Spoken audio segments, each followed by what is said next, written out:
How to download Bank of America bank statement online. Hello and welcome back to our channel. In today's video, we will be guiding you through the process in order to do so.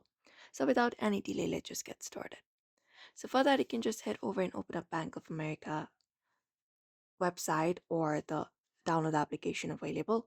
And from there, once you are logged in, you can select the account from where you would like to download the statements from.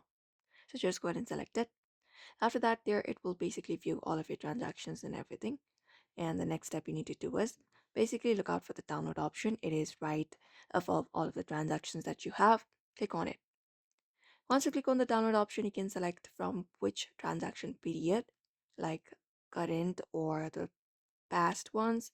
After that, you can just go ahead and select the custom date range from which to which. And once that is done, you can select the file type. So just go ahead and select up the file type that you'd like to download. And once that is done, just go ahead and click on download. And once it is you click on download, in your left hand side you will be finding the file being downloaded. Once it is downloaded, you can just go ahead and view the PDF form of your transactions that you're looking for.